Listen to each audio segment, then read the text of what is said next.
मुख्यमंत्री महिला सम्मान योजना के तहत यदि महिला के पति संविदा या मानदेय ऑनरेरियम पर काम कर रहे हैं तो उसे इस योजना का लाभ नहीं मिलेगा। यह शर्त योजना के उद्देश्य को ध्यान में रखते हुए तय की गई है, जो आर्थिक रूप से कमजोर महिलाओं को विशेष रूप से समर्थन प्रदान करने के लिए है। इस शर्त का मुख्य उद्देश्य यह सुनिश्चित करना है कि योजना का लाभ उन महिलाओं तक पहुंचे जो वास्तव में आर्थिक रूप से निर्भर और कमजोर हैं। यदि महिला के पति संविदा या मानदेय पर काम कर रहे हैं तो उसकी पारिवारिक आय पहले से ही कुछ हद तक सुनिश्चित हो जाती है, जिससे वह आर्थिक सहायता पाने के योग्य नहीं मानी जाती है। संविदा या मानदेय पर काम करने का मतलब है कि व्यक्ति पति को एक निश्चित अवधि या परियोजना के आधार पर काम मिलता है और उसे एक नियमित वेतन या भत्ता मिलता है। यह आय प्रणाली स्थिर नहीं हो सकती, लेकिन फिर भी यह परिवार को कुछ हद तक वित्तीय सहायता देती है, जिससे परिवार की वित्तीय स्थिति बेहतर रहती है। योजना का उद्देश्य।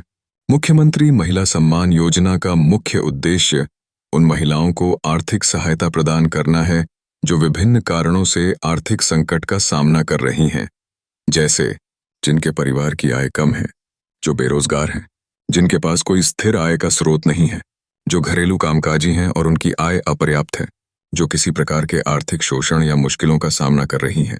इसलिए यदि महिला के पति संविदा या मानदेय पर काम कर रहे हैं तो यह माना जाता है कि परिवार की आय पहले से ही कुछ हद तक सुनिश्चित है और इस वजह से महिला को योजना का लाभ नहीं मिलेगा।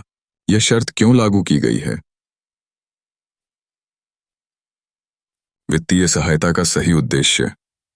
योजना का उद्देश्य केवल उन महिलाओं तक सहायता पहुंचाना है जो आर्थिक रूप से कमजोर हैं। यदि महिला के पति के पास काम है और वह आय अर्जित कर रहे हैं तो यह माना जाता है कि परिवार की वित्तीय स्थिति अधिक विकट नहीं है और इसलिए महिला को इस योजना का लाभ देने की आवश्यकता नहीं है। संसाधनों का उचित उपयोग। सरकार के पास सीमित संसाधन होते हैं और इन संसाधनों का उपयोग केवल उन्हीं महिलाओं के लिए किया जाना चाहिए जिन्हें वाकई सहायता की जरूरत है। इस शर्त से सरकार यह सुनिश्चित करती है कि योजना का लाभ सही लोगों तक पहुंचे और उसका प्रभावी रूप से उपयोग हो। समानता और निष्पक्षता।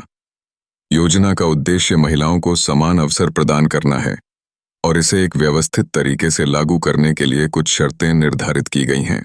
पति के काम करने से यह स्पष्ट होता है कि पारिवारिक आय में वृद्धि हो सकती है, जिससे महिला की स्थिति बेहतर हो सकती है। योजना की पात्रता मान। मुख्यमंत्री महिला सम्मान योजना के तहत पात्र महिलाओं को केवल उन्हीं मामलों में आर्थिक सहायता दी जाएगी जब उनकी या उनके परिवार की आय बहुत कम हो या वे आर्थिक रूप से कठिनाई में हों। इसके लिए सरकार ने कई अन्य शर्तें भी तय की हैं, जैसे परिवार की आय सीमा। कुछ योजनाओं में परिवार की वार्षिक आय एक निश्चित सीमा से कम होनी चाहिए। यह आय सीमा योजना के उद्देश्यों के अनुसार तय की जाती है और परिवार की स्थिति का आकलन किया जाता है।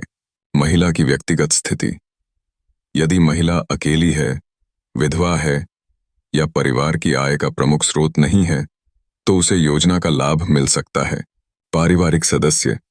यदि महिला का परिवार किसी अन्य सरकारी योजनाओं से लाभान्वित नहीं हो रहा है तो उसे यह योजना दी जा सकती है। संभावना और आलोचना। यह शर्त कुछ हद तक आलोचना का कारण बन सकती है, क्योंकि संविदा या मानदेय पर काम करने वाले व्यक्ति का काम स्थिर नहीं होता और आय में उतार चढ़ाव हो सकता है। इसके बावजूद सरकार ने यह फैसला लिया है ताकि योजना का फायदा उन महिलाओं को मिल सके जिनकी आर्थिक स्थिति ज्यादा खराब है। हालांकि कुछ आलोचक यह मानते हैं कि यदि पति का काम अस्थिर है तो उसे इस योजना में शामिल किया जाना चाहिए ताकि परिवार की स्थिति को ध्यान में रखते हुए मदद दी जा सके। निष्कर्ष। मुख्यमंत्री महिला सम्मान योजना का उद्देश्य महिलाओं को आर्थिक सहायता प्रदान करना है, लेकिन यह शर्त यह सुनिश्चित करती है कि योजना का लाभ केवल उन्हीं महिलाओं तक पहुंचे जो वाकई आर्थिक रूप से कमजोर हैं। यदि महिला के पति संविदा या मानदेय पर काम कर रहे हैं तो यह माना जाता है कि परिवार की आय पहले से कुछ हद तक सुनिश्चित है और ऐसे परिवारों को योजना का लाभ नहीं मिलेगा। यह कदम सरकार की कोशिश है कि सीमित संसाधनों का उपयोग उन महिलाओं के लिए किया जाए जिन्हें वाकई आर्थिक मदद की आवश्यकता है।